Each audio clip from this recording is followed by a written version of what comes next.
샬롬 할렐루야. 욥기 9장 3절에서 12절이요.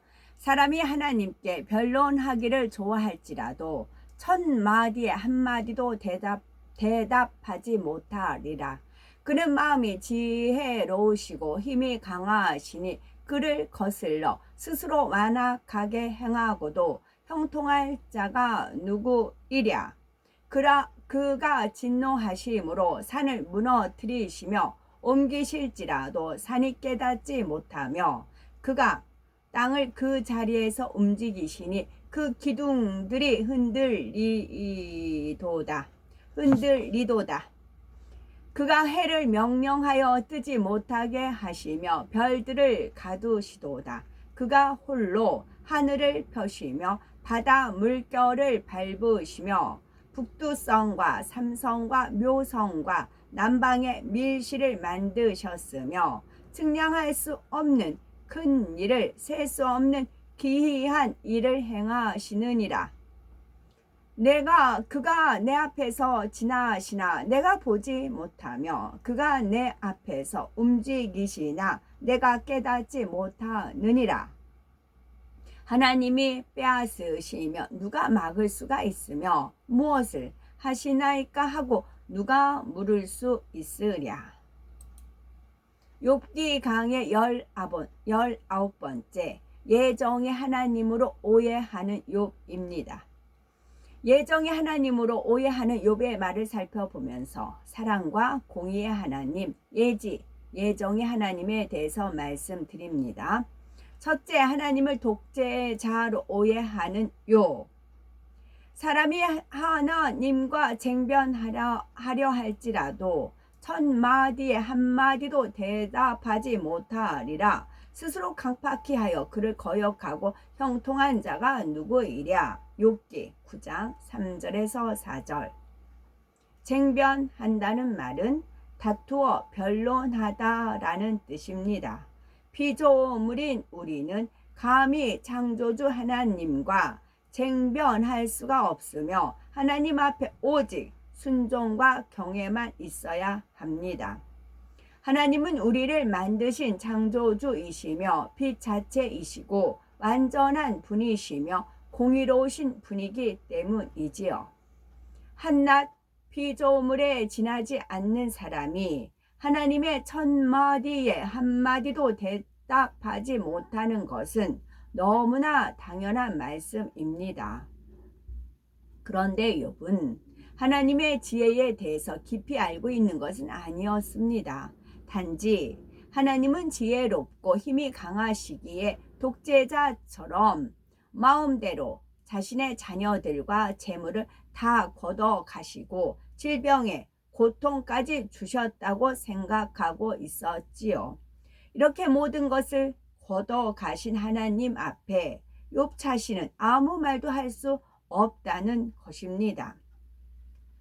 우리는 구원의 섭리를 알고 하나님의 지혜가 얼마나 깊고 오묘한지 압니다. 하나님께서는 인간이 범죄하여서 사망으로 갈 것을 아셨고 이 문제를 해결하기 위해서 속죄의 제물로서 예수님을 만세 전에 예비하셨습니다. 원수마귀 사단은 예수님을 죽이기만 하면 자신이 아담에게서 넘겨받은 권세를 영원히 가질 줄 알고 악인들을 사주하여 예수님을 십자가에 못 박았습니다.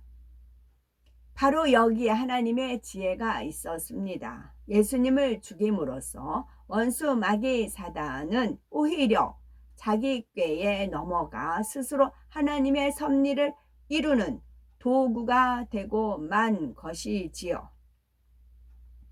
예수님은 원죄도 자범죄도 없으시니 죽임 당하실 이유가 없었습니다.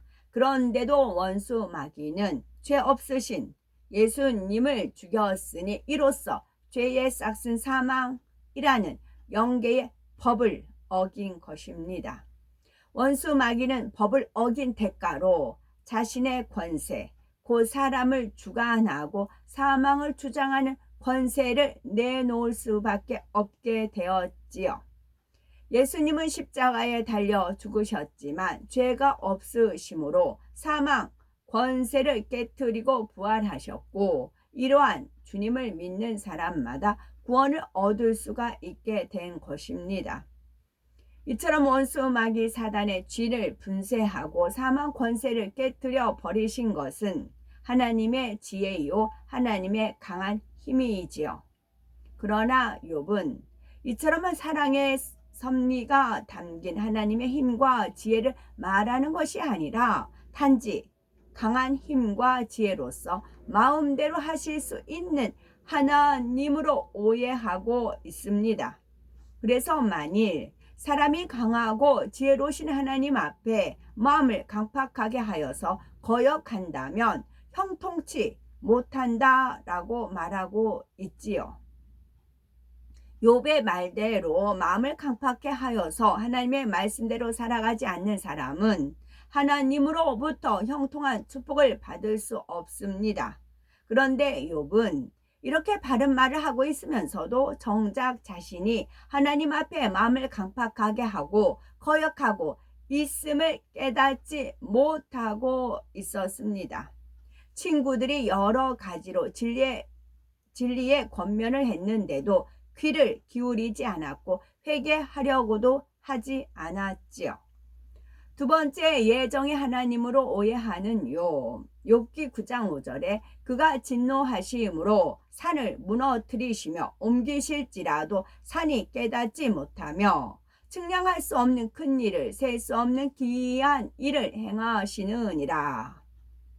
하나님께서는 전지전능하시지만 공연히 진노하심으로 산을 무너뜨리고 마음대로 옮긴다든가 이유 없이 땅을 움직여 기둥을 흔드는 분은 아닙니다. 공의 가운데 역사하십니다. 중국의 공의의 선을 뛰어넘었어요. 매를 번다고 하죠. 벌에 벌을 벌고 매를 벌어요. 그랬을 때 이 나라를 우리나라를 사랑하는 몇몇 분이 길가에 나와서 이제 외쳤죠. 그러다 이제 하나님께서 저도 이제 합세를 해라 했죠. 그 상황을 보니까 와 통감이 되더라고요. 이게 통분이 되고 통감이 되고 이분들이 왜 그러는가 통감도 되고 그 중국이 하는 거 보니까 통분도 되고 그러더라고요. 그래서 저도 절실한 마음이 들었죠. 천멸중공 아주 진짜 그런 마음이 들더라고요. 이분들은 대부분 안 믿는 분들이에요. 그래서 애국가도 하나님이라고 안 부르고 하느님이라고 부르신 분들이에요. 저한테도 애기 엄마 여기 어떻게 왔냐고 그렇게 이제 어르신들이 말을 걸으세요. 그런 분들이에요. 그런 분들인데도 천멸 중공 하면서 외치시더라고요. 그랬더니 반대쪽에서는 역사가 일어난다고요. 땅을 움직인다고요. 이것도 공의예요. 공의. 욥은 하나님은 모든 것을 미리 정하시고 무조건 그 계획에 따라 움직이시는 분, 즉 예정의 하나님이라 오해하고 있습니다.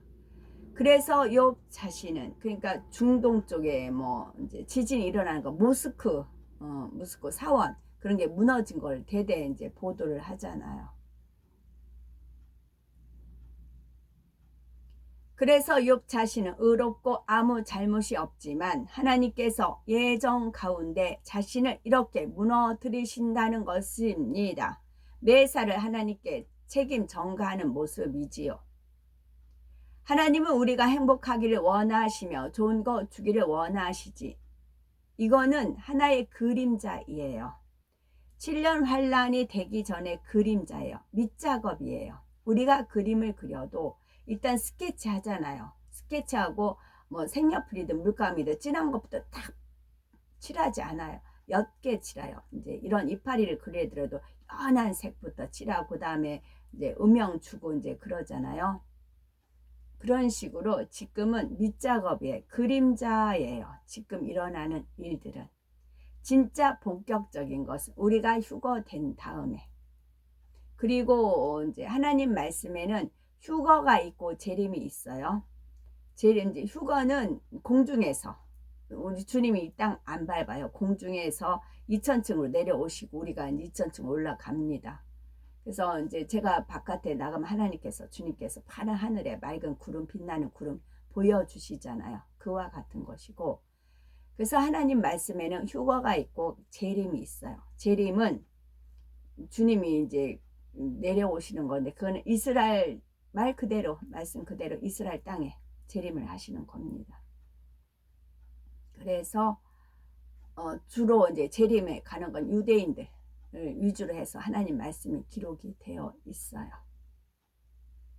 그거를 또 정확히 푸신 분도 있고, 그걸 몰라가지고 막 헷갈려서 하는 분도 있고 그래요. 가르침 못 받아서 그래요. 하나님은 우리가 행복하기를 원하시며 좋은 거 주기를 원하시는데 욥은 이러한 하나님의 사랑을 너무나 모르고 있습니다. 그리고 하나님의 공의에 대해서도 무지했기에 여전히 자신은 까닭없는 고난을 받는다 생각하는 것입니다.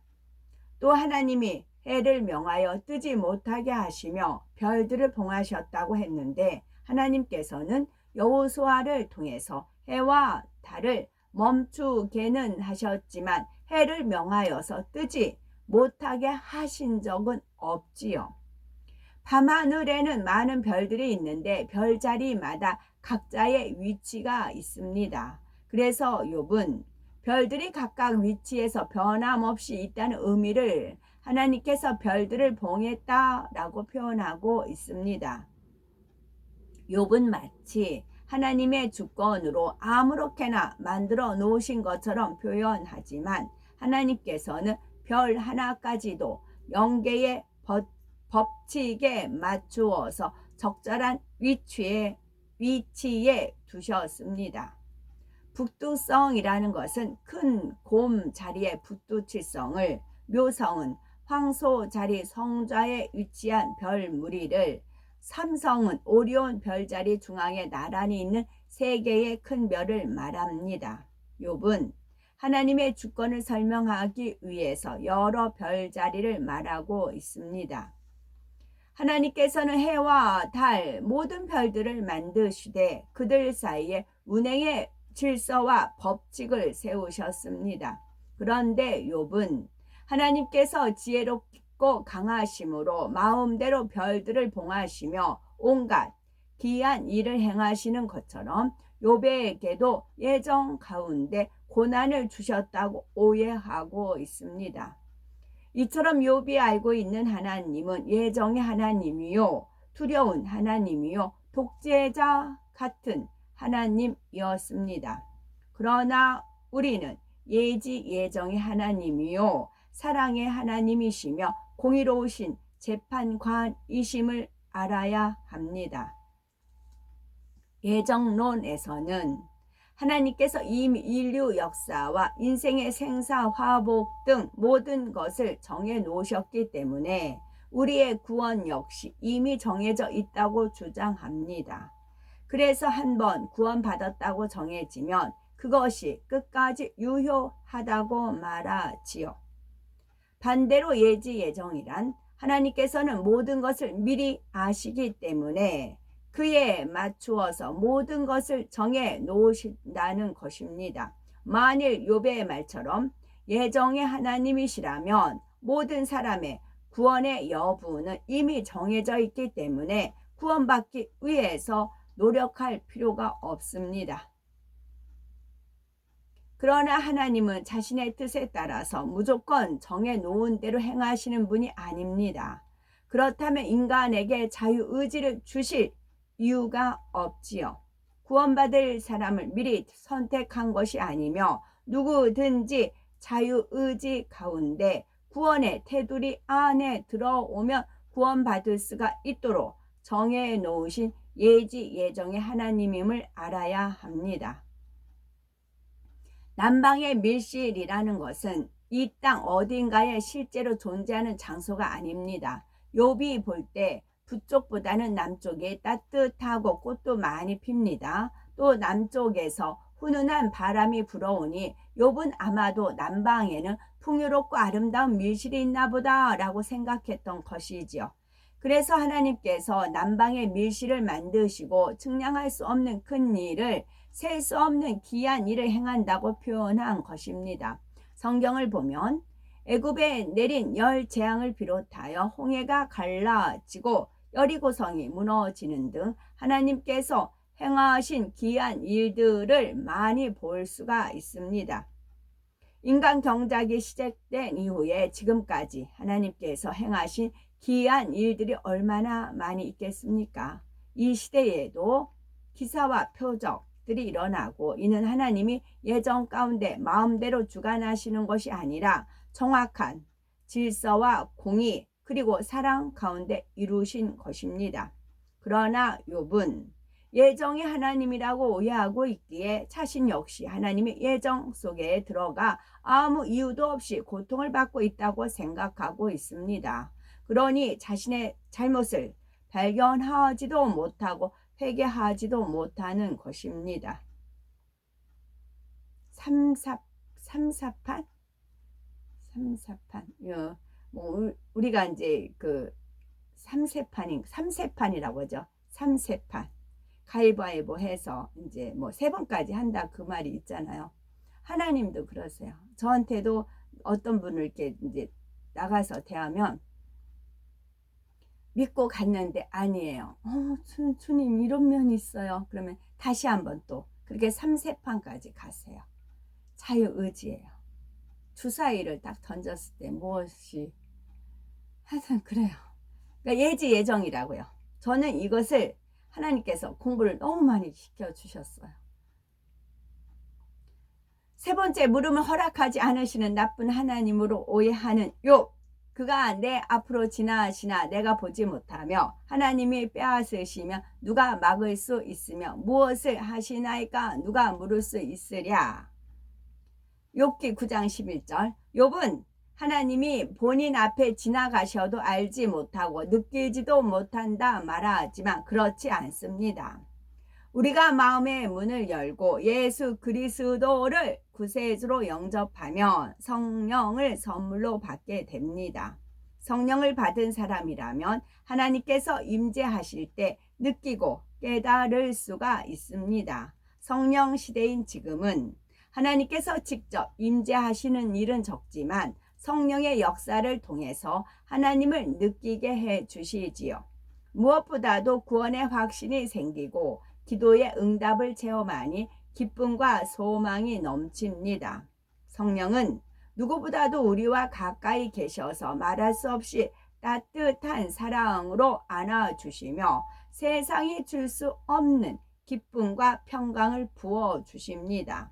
성령이 충만히 역사하시면 방언의 은사도 임하고 유창한 방언도 합니다. 성령의 불세례가 임하면 뜨거움이 느껴지며 치료도 받고 각종 은사 등 영적인 체험도 하지요. 말씀 안에 살아가는 만큼 성령의 역사 가운데 진리와 비진리를 구분할 수 있는 분별력도 생겨납니다. 또한 우리는 하나님의 자녀가 되었기 때문에 하나님께서 불꽃 같은 눈동자로 지켜 보호해 주시고 우리의 머리털까지도 세신다는 것도 알고 있지요. 이처럼 우리는 하나님께서 지나가시면 성령이 역사하시면 느끼고 깨달을 수가 있습니다. 그러나 욥은 이러한 체험이 없고 느껴본 적도 없기 때문에 그가 내 앞으로 지나가셔도 보지 못하며 깨닫지 못한다라고 말하고 있습니다. 욥은 또한 하나님이 자신의 자녀와 재물과 건강을 다 빼앗아 가져갔으니 나쁜 하나님이라고 말하고 있습니다. 그렇지만 그 하나님에 대해서 하나님 어떻게 이처럼 막무가내로 빼앗아 가실 수 있습니까? 라고 물을 수도 없다고 원망하는 것이지요. 그러니 하나님께서는 자녀들의 것을 빼앗아 가시는 분이 아닙니다. 그러나 하나님께서는 그러니 하고 그러나 하고 점 하나 있는 거하고 없는 거하고 엄청나게 차이가 나지요. 그러니 하나님께서는, 그러나 하나님께서는, 그렇게 차이가 나요. 점 하나 있는 거 없는 거. 그러나 하나님께서는 자녀들의 것을 빼앗아 가시는 분이 아닙니다. 구하면 주시고 찾으면 찾게 해 주시고 두드리면 열어 주신다고 약속하셨는데 욥은 정반대로 말을 하고 있습니다. 하나님께서는 자녀들이 큰 일이든 작은 일이든 하나님께 묻기만 원하시며 하나님의 응답을 받아 형통하기를 원하십니다. 사랑하는 자녀들에게는 꿈이나 환상, 성령의 음성, 영감으로 교통을 이루며 역사해 가시지요. 사랑의 간구, 의인의 간구를 들어주시고 응답해 주시며 사랑의 간구, 의인의 간구를 들으시고 응답해 주시며 우리의 물음에 귀찮아하는 것이 아니라 오히려 귀를 기울이시고 자상하게 답해 주시는 분이십니다. 시편 145편 18절에 여호와께서는 자기에게 간구하는 모든 자, 곧 진실하게 간구하는 모든 자에게 가까이 하시는도다 말씀한 대로 진실이에요. 진실. 하나님께서는 중심으로 사모하고 구하는 사람에게 반드시 응답하십니다. 더구나 오늘날은 구약시대와 달리 성령을 물 붓듯이 부어주시는 마지막 때이기에 성령 받은 하나님의 자녀들은 누구나 성령의 음성을 듣고 하나님의 뜻대로 인도를 받을 수가 있습니다. 아멘.